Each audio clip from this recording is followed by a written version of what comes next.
श्री हरी श्री हरी श्री हरी. महागणपती दोन्ही हात जोडायचं, महागणपतीची प्रार्थना करायची. या ठिकाणी जी सत्यनारायण पूजा चालू आहे ती तुमच्या कृपाशीर्वादाने निर्विघ्नपणे पार पडू दे.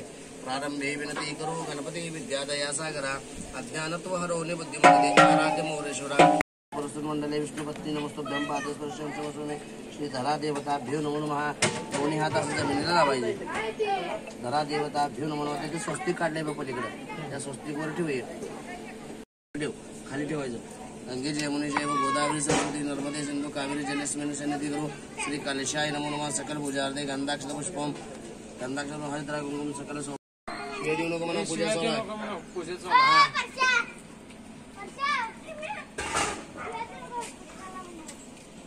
शिव्या कोण द्यायला रे ते? इकडे इकडे जरा इकडे.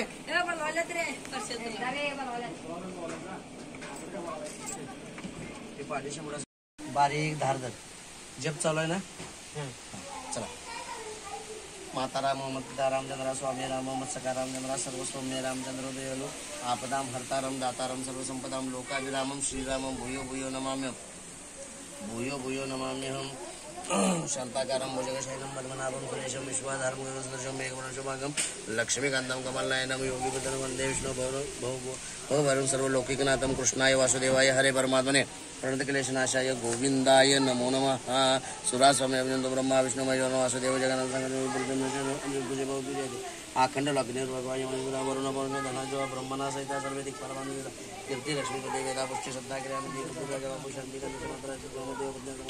आदिचंद्रमा भौम बुद्धजीव देवता देव मात्र औषध निरत्नाने कला सरिता सागरा शैला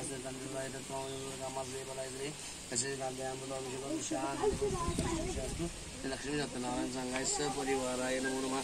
अभ्यंगम स्नानम कुर्या काश्मीरा कस्तुरी दत्तम स्नानार्थ प्रतिक्रिया लक्ष्मी सत्यनारायण सांगाय सपरिवाराय नमो नमः. मांगलिक स्नानम स्नानम कुर्यात.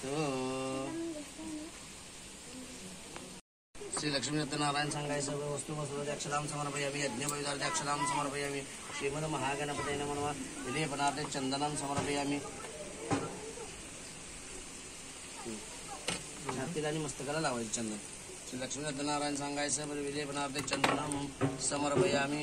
लक्ष्मी सत्यनारायण सांगायचं परिवार त्याचं हे करायचं सुवर्ण म्हणजे हे सोन्यासारखं दिसणारं फूल आणि त्याच्याबरोबर ती दक्षिणा असं ते ठेवायचं. म्हणजे का त्या पैशाचा त्यांना उपयोग नाही परंतु तो मान त्यांना द्यायला म्हणजे भक्ती स्वरूपात. मी आता हे बोलत राहिलो पण तू जे करत राहिलास त्यात जप तुझा करत राहिलास म्हणजे तू सगळं भगवंताला भक्तीनं अर्पण करत गेलास. हा ठीक. त्याची 100 रुपये ठेवा.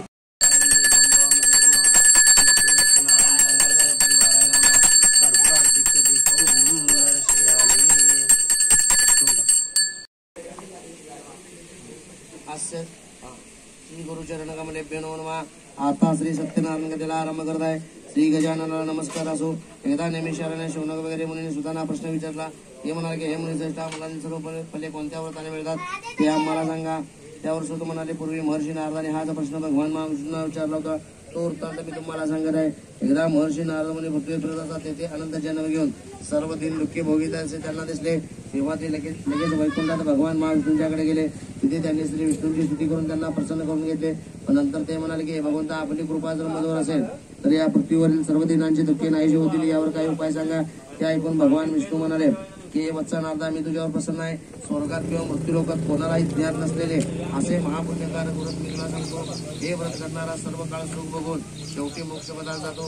हे व्रत दुःखाचा नाश करणारे असून धन धान्य सौभाग्य व संतती वाढवणारे आहे.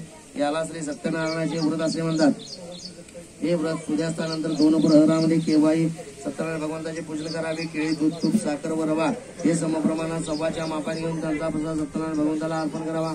आपले बंधू बांधव मित्र परिवार यासह सत्यनारायण भगवंताची कथा श्रवण करून त्यांचा तीर्थप्रसाद घ्यावा, नंतर सर्वांस भोजन करावे. सत्यनारायण भगवंताची पूजा मंदिरात वगैरे पवित्र ठिकाणी करावी. हे व्रत केले असता मनुष्याच्या सर्व इच्छा पूर्ण होतात. या कलियुगात सर्व जीवांना दुःख नाशनाचा एक सोपा उपाय आहे. श्री श्री स्कंद पुराणे रेवाखंडे सत्यनारायण कथा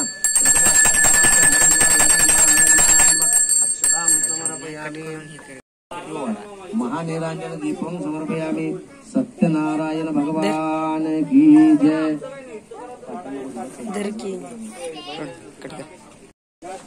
भगवंत पुढे म्हणाले, याविषयी हे व्रत पूर्वी कोणी केले होते ती कथा श्रवण करा.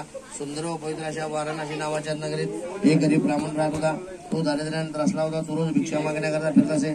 त्याचे दुःख पाहून एकदा भगवंताने वृद्ध ब्राह्मणाचे रूप घेतले व ते त्याला म्हणाले की हे ब्राह्मणा, तुझे दुःख पाहून मला दया येत आहे. तू आता सर्व दुःखांचा नाश करणारे सत्यनारायण भगवंताचे व्रत कर. असे म्हणून भगवंताने त्याला सत्यनारायण पूजेचे सर्व विधान समजावून सांगितले. त्याप्रमाणे ब्राह्मण दुसऱ्या दिवशी सत्यनारायणाची पूजा करण्याचा निश्चय करून भिक्षेस गेला असता त्या दिवशी त्याला पुष्कळ भिक्षा मिळाली. त्याने पूजेची उत्तम प्रकारे सत्यनारायणाची पूजा करण्याचा निश्चय करून तो नगरात गेला असता त्या दिवशी त्याला पुष्कळ द्रव्य मिळाले. तेव्हा त्याने पूजेचे उत्तम प्रकारे साहित्य आणून इष्ट बांधवास सत्यनारायण भगवंताचे कसा पूजन केले. या व्रताच्या प्रभावाने तो पृथ्वीवर परमसुख पाहून शेवटी मोक्षाला गेला. कधी श्री स्कंद पुराणे रेवाखंडे सत्यनारायण अक्षराम समर्पयामी. महानिरांजन दीपम दर्शयामी. जरा पंप कोणाच तर आणा घे मारायचा. परंतु राजा पुढे गेला नाही. त्याने तरी सुद्धा गोपाने राजा पुढे भगवंताचा प्रसाद आणून ठेवला. तरी सुद्धा त्या गोपाने राजा नंतर त्या गोपाने परत गेला. जो कोणी अतिदुर्लभ असे सत्यनारायणचे व्रत करतो, भंजनाची कथा भक्तिभावाने श्रवण करतो, त्याला सत्यनारायण भगवंताच्या कृपा प्रसादाने धान्य वगैरे सर्व वस्तूंचा लाभ होतो. दारिद्र्याला धन मिळते. बंधनाला असेल तो बंधनातून मुक्त होतो.